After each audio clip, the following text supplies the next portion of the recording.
Alright boys, it is Dark Fae time, and welcome to 15 extremely accessible champions that you can use to build squads with that are going to make Dark Fae easy, man. And oh yes, we'll be showing 3 teams using these 15 champions, 3 completely separate teams in action. Before we get to all of that and more, if you're looking to start off a new Raid Shadow Legends account, man, then get started right now, man, by clicking on the beginner promo link down below this video. You can find that link at the top of the video description box, man. Click on that link and use that link to create your new Raid account for all of the free stuff that you see on screen right now. Free start a legendary champion, Basilius Rhinus, will show up in your new account's inbox as soon as you're done with the tutorial, as well as a few free epic champions as you level up your account as well, man. Best stinking beginner promo link going. It's sweaty as hell in the best possible way to start off a new Raid account in 2025. Now, first things first, man, the 4 roles that you need to build for Dark Fae. Well, best possible advice I can give is you're kind of building a classic arena team. You're going to have speed aura leads most of the time. You're just trying to build a squad that can go first against the Dark Fae,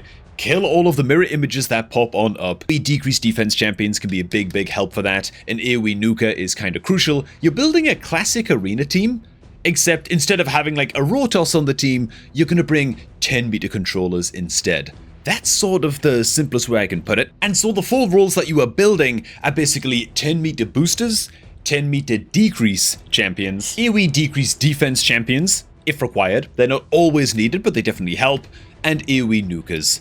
That's sort of the core of the team. And so welcome to the most budget of all of these teams. This is hard mode Dark Fae, at least floor 40. This is the first level, man. And these are the most accessible champions I can put together into a squad that can conquer this level of Dark Fae. Right, 10-meter booster. High Katoon, man. I'm going to spotlight each of these champions a turn. We show the team in action. Boom, we move on to another team, man. That's how we're going to rock and roll with this one, dude. So High Katoon, she brings a 90% speed aura in all battles. Very good. She brings 10-meter fill as well as increased speed buff. She's going to be the fastest champion on our team to make sure that we go first against the boss. She also brings a bit of 10-meter decrease and even a decreased speed debuff on her A1. She brings a little bit of spice in every direction that we need it, right? She's kind of a bit of a jack of all trades, but she's going to work just fine as our 10-meter booster champion. Do not sleep on the High Katoon. Next up, the decreased defense champion. It's a level 50 War Maiden. Okay, you don't need a 60 War Maiden. She's got one job, and that is to have this A3 ready to use round 1 against that boss. Decreased defense on everybody. She's going to make it way easier for our nukers to then come in and clap some cheeks and kill all of the mirror images. We've got some 10-meter control. One of the best 10-meter controllers in the game in this team, because frankly this team is so budget that I had to put at least one kind of specialist epic in there. Allure is not that inaccessible. Quite easy to get as an epic champion that's not void affinity. It will cover 1 or 2 voids in this video, but I'm going to try and keep it to mostly the accessible epics, so you can pick and choose champions from this video and build your own squad, right? Allure is a 10-meter controller. We're just disabling her A2 and her A3, basically against the waves and against the boss. And yeah, her one job is going to be fast, not the fastest on the team. High Katoon has to go first, otherwise it's a fail condition to have your 10-meter decreaser go first, because then that means the enemy Allure can also act very quickly on the enemy team and can potentially screw up your run. Triple hitter, A1, huge 10-meter decrease. Yeah, very good champion. I've actually had to remove some gear from the Allure just to slow her down a little bit, because she was actually a lot faster than the High Katoon on this team. High Katoon's running at about 250 speed, by the way. So the stats on this team are not crazy out of control, though our damage dealers are empowered in the case of Royal Guard. Royal Guard is another great damage dealer nuker option to bring into Dark Fae, man, as A2 is an attack all enemies. That's all you need. Enough crit damage on any attack all enemies type nuker will do just fine, as long as they're the slowest champion on your team, so they act before your... they act after your 10-meter boosters and after the decreased defense has been placed and all that good stuff. Royal Guard's particularly good as a nuker into Dark Fae, though, because he brings a quad hitter A3, with each hit having a chance of placing decreased speed, which is great against Dark Fae. And he also brings some 10-meter decrease as well. I do kind of use the terms 10-meter decrease and decreased speed interchangeably in this video, by the way. When I'm talking about 10-meter decreases, decreased speed champions count as 10-meter decreases as far as I give a damn against Dark Fae, right? So if you can bring a decreased speed to the table as well, that's going to be fantastically good. Royal Guard's great because he kind of checks multiple boxes, right? Really good champion to bring. And then we bring it along is Soulborn Boya, which is a bit nuts, but she's going to help with the AoE nuke at the start of the round. And she also brings a 4-turn cooldown, full 10-meter destroyer, right? Similar to kind of Cold Heart, you know? Just a rare champion champion, I've got her built in a couple pieces of perception gear and cruel gear, so she's going to help out a bit more than she otherwise would with damage. And so there you have it. Decreased defense, increased speed boost to champions and 10-meter boosters, AoE nukes, and that's really it. And so this is that team in action. Now, of course, we set up the team presets to make sure that we get the perfect opener here every time. The Haikatoon's going to 10-meter boost. We get the AoE decreased defense off. Then our nukers are going to come in and kill everything. And then from then on, it's just about controlling the boss's 10-meter. Now, if you can't control a boss's 10-meter straight away, it's going to summon a mirror image and apply some true fears to your team. That can screw up your run. You might have to spend multiple keys to get the... to spend all your silver keys. You might fail some of these runs, you know what I'm saying? But once you've got the opener done and the opener sorted and you can kill off all the mirror images, it's then purely a speed race and a 10-meter decrease race against the boss to ensure that the boss never gets a 10. And so, yeah, like 3 of the 4 champions on this team have some form of 10-meter decrease mechanics built in. And so, like I say, man, it's a go-first style arena team with a bunch of 10-meter decrease thrown in. That's kind of like the crux of the squad. And so you can see we're keeping the boss's 10-meter pretty nicely under control. It's not perfect. It's not perfect. It's not gonna be. It would be a massive struggle to clear all the way through to like max difficulty hard mode Doom Tower Dark Fae using this team. We're running a War Maiden, a Soulborn Boya, and a Haikatoon, okay? I think it's fine to expect that you're probably not going to clear hard mode Doom Tower for the first time running a team that looks like this, but even if you can farm the lowest stages of hard mode Dark Fae with a team that looks something like this, that's good enough. That's legendary crafting materials for the lethal set, which is one of the best bloody sets in the game, and so to me it's worth it. And while the boss did get like 1 or 2 turns in, yeah, we mostly kept the boss under control with this squad, and this is how the run finished up. As for some of the stats on this team, the Haikatoon is the fastest at 251 speed. The War Maiden then comes in at a 3rd place spot, actually with 233 speed. The Alu is just a little bit faster, which is not completely ideal, but whatever, man. This is just an idea of what the stats look like on some of these champions. Very, very high crit damage on the Royal Guard. And again, like, if you're using a team like this, you're almost definitely going to clear your way through normal mode Doom Tower against Dark Fae just fine. I just want to show that with the right stats and with like Awakened Champions and stuff like that, it can progress a little bit into hard mode as well. But hopefully by then you've got some good legendary champions that you can start to filter in and replace some of these guys with. Now, moving on to team number 2. Here we go, man. Little bit more expensive. Team number 3 is actually cheaper than this one, so we're going to backtrack a little bit. But this team's just a little bit more expensive, a little bit more premium. But the key ingredients are very, very much the same, right? Yakal the Scourge is going to be our aura lead in this one, and attack aura. Not completely ideal. Not completely ideal, right? Much, much better off if we could have like a speed aura champion in the lead here, but there's just not one to put in this team, so we're going to make do with Yakal as the 10-meter lead. Yakal's great. He's going to give wave control with an AoE freeze. You can also use this attack all enemy skill to be one of your lead nukers for killing off all of the mirror images. Very, very nice. He's also Void Affinity, which is very good because it means that he can't weak hit against any of the mirror images that the boss summons, which is always a concern with Dark Fae as well. I've done videos covering like team composition and team makeup and just other tips like that for Dark Fae in the past, so I won't go into that too much right now. I want to spotlight the champions in this video. Yakal's particularly good because on is a 2, it's a 3-turn cooldown, attacks one enemy, 100% chance of placing decreased speed, also steals 100% of the target's 10-meter and speed buffs your Yakal as well. This means he gets around again to using this A2 very, very quickly against the boss, and so he's a great 10-meter controller, AoE nuker hybrid, who again brings a bit of wave control because of the AoE freeze, right? Just helps you get to the boss. So Yakal's a great, great option, man. For our decreased defense champion, it's going to be a Thalesia. Thalesia is basically War Maiden on steroids. She does way more damage, attack-based, quite a fragile glass cannon style nuker slash debuffer. Epic champion, decreased defense on a 3-turn cooldown on her A3, and then another attack all enemy skill on her A2. She's going to be just basically our AoE nuker stand-in, but yeah, she's a nuker debuffer hybrid. Great champion to consider, man, and could definitely be part of the squad. The fastest champion on our team, our 10-meter booster, is actually going to be Old Hermit Yorg in this team. Old Hermit Yorg's pretty good for the job because even though he doesn't bring an increased speed buff, he brings an increased attack buff. It makes it very, very easy to blast down all of the boss's summons right at the start of the fight, if you've got an increased attack buff, you can bring this instead of a decreased defense debuffer sometimes, and do just fine, you know. It's another role that you can squeeze in there, but he brings the 10 meter fill and ensures that we go first. Yeah, simple stuff. Next up, we are going to bring along a Diabolist. Diabolist is totally worthwhile bringing along, for the sake of demonstration in this video at least, man. She brings the increased speed buff on a 310. Good enough, and then a 410 cooldown, 10 meter fill, and 10 meter decrease option on a A3. Very, very budget. I'm more just showcasing in this video as a super budget option. She does bring the increased speed, you know, she's going to help the team out. And then we bring along a Sylar, bit more of a niche champion here, one of the more tough to get champions that I'm going to touch on in this entire video, to be honest, being Avoid Epic. Her speed aura sadly is only in faction crypts, so we can't run her as the aura lead. Sylar is a fantastic option into Dark Fae, because she brings not only a decreased speed debuff on a 410, it also decreases the 10 meter of all enemies by 40%. Okay, I think the Sylar is actually the fastest champion on this team.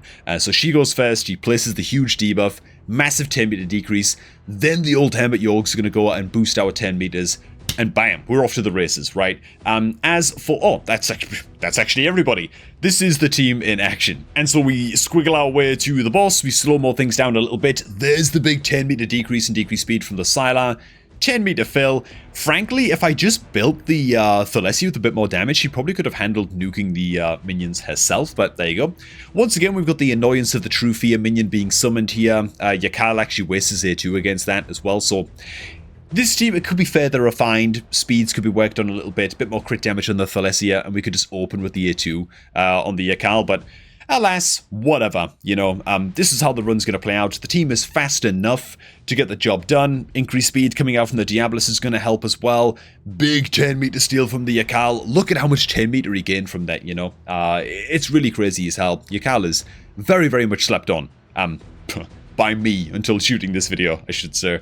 As a Dark Fae option, great damage dealer, 10 meter stealer, wave controller option, you know, he just does so much into this boss and into this encounter. Bam! Another massive 10 meter steal. And though we do lose some champions by the end of this, as you can see, man, the Diabolist did go down.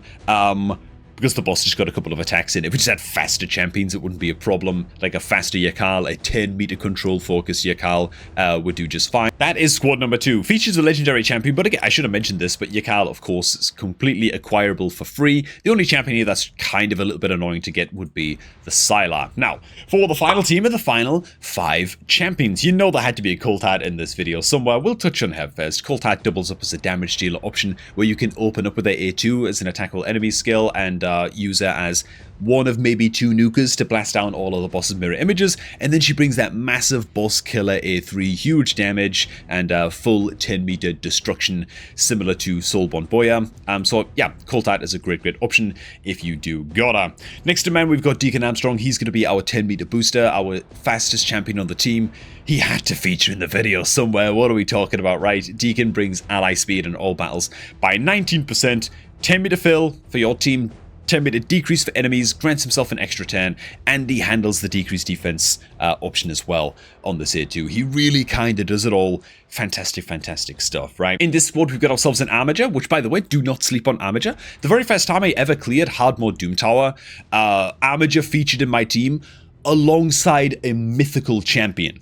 Okay, if you just need a good 10 meter controller and you don't have Allure on your account, build the bloody Armiger, man. I'm telling you, keep him safe, get him fast, and he can do the job of helping to keep the boss's 10 meter under control just fine, as long as you disable his A2 in the final fight. Great champion, man. Next up, we've got Seachulk. This is a great hybrid type champion who fulfills actually a lot of roles in this team. He's very much a jack of all trades. You can use him as your AoE nuker. He places increased attack buff on himself, then attacks all enemies, has a 100% chance of placing decreased defense for a couple turns, so you can use him as one of 2 nukers. You can use him as the fastest champion on your team, or maybe the second fastest, I should say, to place the decreased defense, then have somebody else do the main damage dealer job and use Seachulk as a debuffer. He can do that job. He does that job particularly well because he also brings a decreased speed debuff as well on a single target on his A3, so he can do that job against the boss and place the decreased speed buff if you want to use him purely as a debuffer. Even brings a bit of 10 meter decrease against enemies that are under decreased defense, decreased speed. 15% 10 meter decrease on his A1, so you can do that job as well, right? He brings a little bit of everything, very, very slept on champion in Siege Hulk, because he checks so many boxes, you know. He's mostly going to be a nuker in this team, though. Next up, we've got Creodan. Why? He brings increased speed and 10 meter fill. That's it, you know, that's kind of it. He does also help protect us against the waves as well, where he's going to be freezing the waves and stuff like that and blah, blah, blah. This is more of a hard mode Fire Knight champion, but he can do a job just fine if you build him out to be nice and fast and you want to use him as the fastest champion on your team, maybe, to get the 10 meter boost and get you going first against the boss. He can do the job as good as a Haikatoon. And so this is how this team functions. So the Deacon's going to go first, decrease enemy 10 meter, get at the decreased defense, blah, blah, blah, blah, blah. We get the increased speed buff. Then we're going to have the Siege Hulk come in and just clap everything. And because he does so much damage, we could actually open with the Cold Hearts A3. Like, I knew the Siege Hulk was going to have enough damage to kill everything, and that means I can just open with the 10 meter control from Cold Heart right away. Same as every other run. The boss is going to get up the mirror image, which sucks a bit. You just rely on luck a little bit to get the mirror image dead. To be honest, you know, you can fail some runs because of the true fears and you fail to kill it off in time and stuff like that. But on this occasion, it's going to work out. Whatever, you know, there's other ways that you can deal with this as well. More refined teams, you don't have to deal with the mirror image being summoned like that, and the true fears and stuff. But, you know, we're sticking to our budget option champions here. And as you can see, once all the mirror images are dead, it's the same story as always, with just the 10 meter control. The decreased speed coming out as well there, and landing on the boss from the Siege Hulk. Just a very, very solid champion, man. I don't get many opportunities to give Siege Hulk his flowers. We've done like one video on him in the past, and so I'm very, very happy to spotlight him in this video, man. So we actually lack a little bit of 10 meter control and speed on the squad. I could gear up these champions and make them even faster. I'll touch on the stats in just a little bit on this one, but the boss does actually get a good amount of 10s in and is able to steal one of our increased speed buffs right here. Thankfully, the Cold Heart gets about 700 extra 10s, which helps her get around again using a 10 meter control here, so that's good. The good old Armiger getting his A1 resisted there doesn't help either, but alas, we are about able to crunch the boss down in the end. Nice. And so finally, these are the speeds we're running on these champions. The Deacon is insane. Like, I'll confess, you know, he's 4 times empowered. His speed's like 290. These are not going to be that accessible for early on.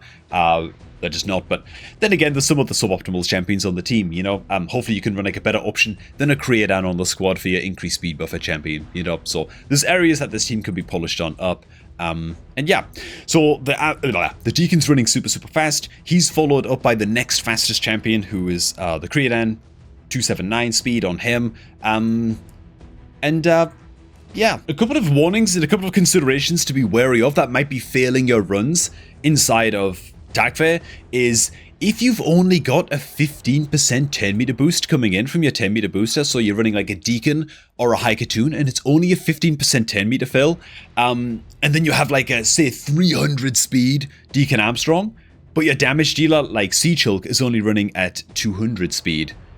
That might be too big of a gap between your speed booster or your 10 meter booster and your damage dealers. And the problem that that can cause is yes, you're boosting 10 meter with your Deacon, but it's only 15%, and so you're not actually allowing your nukers to come in and kill everything before the enemy Deacon, like the mirror image, right? Like the clone Deacon is then going to come in and also boost 10 meter for the enemy team, which is then going to boost the Dark Fae's 10 meter, which can be a huge, huge problem, because then the Dark Fae can suddenly jump in and attack and like kill your nukers or true fear your nukers or whatever and cause big, big problems for your team before your damage dealer even gets to move. So be very, very careful of having a 10 meter booster that is like 100 speed faster than the other champions on your team. The only reason that isn't a problem in the team I showed just now is because we're running the Creodan in the team as the second fastest champion, and he also brings another 15% 10 meter fill, and so we don't have that problem, right? He's ensuring that we get a double 10 meter fill here in this team, and so then our Cold Heart and our Siege Hulk and all these guys get to move before the enemy Deacon gets to move. You know what I'm saying? Another thing to consider as well that I sort of touched on with your Carl is that if you can run a Void Nuker in your squad, that's best case scenario, because the Void Nuker cannot weak hit against anybody with their attack all enemy skill, and so that's always a nice bonus to have. Otherwise, if you're running something like a Thalesia as your nuker, right, or we've got like a Force Affinity nuker right here, you gotta make sure that nobody on the team is Spirit Affinity. That's going to be a big, big problem, right? Because if your nuker weak hits, right, you've got like a Force Affinity nuker, and they weak hit against the Spirit Affinity champion on your team, like the mirror image, they might just fail to kill that champion, and that can completely screw up your run as well. So you'll notice that, yeah, I've got like a mix of affinity champions here, Void, some magic and stuff. The Thalesia is going to clap cheeks against all of these. You know, she's not risking weak hitting against any of them. An issue that we actually had with the first team that failed 1 or 2 runs before I recorded the example clip is that the only Force affinity champion on this team is the War Maiden. Why is that a problem? Can you see it? Hopefully you can, right? War Maiden's Force Affinity. There were a couple of runs that I recorded beforehand where the runs failed because she was weak hitting and failing to land decreased defense against either the Haikatoon or the Soulborn Boya, you know?